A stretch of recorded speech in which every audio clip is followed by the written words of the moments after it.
أعوذ بالله من الشيطان الرجيم بسم الله الرحمن الرحيم زما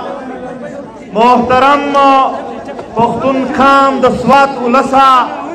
د زړه د تله درته سلام کوم السلام علیکم محترمو زه لږ خبره په دې باندې کوم چې دومره وخت لا نه دی شوی چې سوات دلته وینې لیدلې دي چې تویې شولې په دې شل کالونو کې د مشرانو وینې تویې شولې محترمو د اسفندیار میرزیب د وینې تویې شولې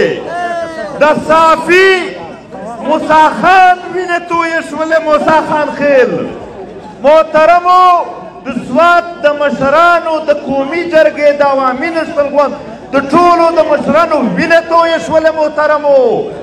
ای زما درنو پښتنو زه یو کیسه درته کومه بریره نوم یې ده یوه ماشومه ده د بریکوټ ده هغې پلار په بینک کې منیجر و فوجانو یوړو ورک یې کړلو د ده د ورکولو پس 2 میاشتې پس د یو زوی پیدا شو 6 کاله پس دوی ته پته ولګېدله چې زمونږ پلار په لکي انټرمنټ سنټر کې دی 2 لوڼه یې او د ماشوم زوی چې لا یې پلار نه و لیدلی دغه هلته ورغلل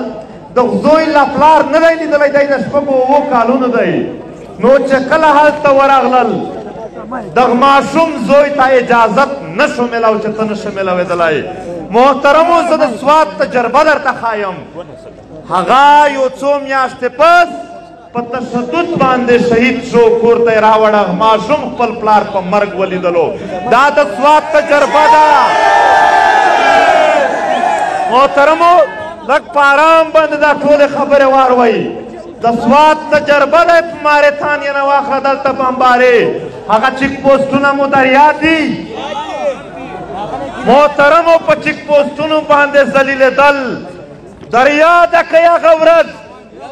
چې ماشومان په دې چیک پوسټونو باندې د زګون په وخت منګې یې مړه شوې او دوی مړه شول اجازت به نه ورکېده او د څه دپاره دا هر څه کېدل چې موږ د دغې خاورې نه طالبان وباسو وسلوال وباسو محترمو د APS په شان ماشومان ووژل شول محترمو دلته وکیلان د کویټې ووژل شول وزیرستان ټول لوټې لوټې شو خیبر برباد شو باجوړ په وینو سور شو سوات ټول د کور نه په کډه روان و دوی ویل موږ د دغې خاورې نه طالبان وباسو وسلوال وباسو نو اوس معاهده چا ورسره وکړه چې واپس راشه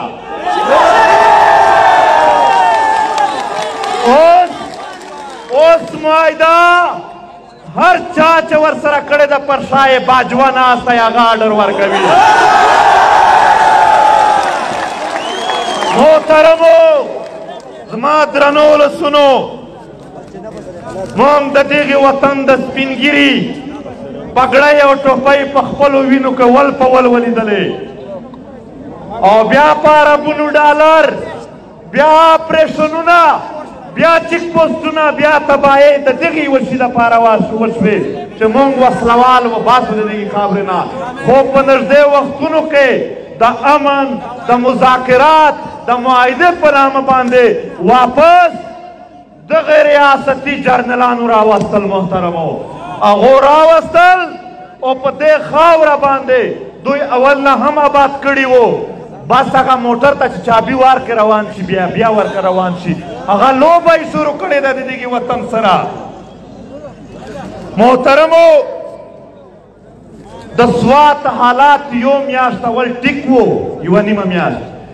مکمل ټیک حالات خامخا خرابوي وچ په زور لګیا دي د سوات حالات خرابوي تاسو مشاهده وکړئ چې دا حالات ټیک وو که نه وو ټیک حالات سم حالات دلته د سره داسې وجود نه و چې تا به ویل چې یعنې بد امني خو بیا یې هم په منټونو کې حالات خراب کړل زه بیا هغه خبره ریپیټ کوم سوات په ډیورنډ لاین د پاسه نه دی موجود په ډیورنډ لاین باندې کیلې موجودې دي بیا تر دغه ځای پره چاونې موجودې دي زه دا پوښتنه کوم ایوب صاحب په دې سوات کې 3 چاونې د څه دپاره جوړې شوې وې چې بیا د طالبان راځي. محترمو ما درنو ولسونو در یاد کړئ دلته د ونو کټایي وشوه چې دوی ته چاونې جوړې شي. د هغو چاونې څه فایده راووتله؟ محترمو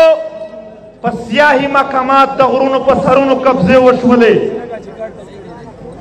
چېرته دي وسلوال په غرونو د پاسه تاسو موجود یئ، لاندې په کلي کې ولس موجود دی، ولس سره خو شته نه دي، د ولس په منځ کې خو نشته دي، په غره کې ته موجود یې، نو چېرته دي دوی؟ محترمو ولسه زما مقصد دا دی چې د دغې ډرامو دپاره دلته د ډالرو ته چې زړه وشي بیا زموږ په خاوره جنګ راوړي. د دغو ډالري جنګونو پر خلاف د ډالرو بوی د دوی دپاره هغه پرفیوم دي دا د امریکې ډالر چې د هغې د پوزه نه یې ولاکه په ژوند بوی ووتلو.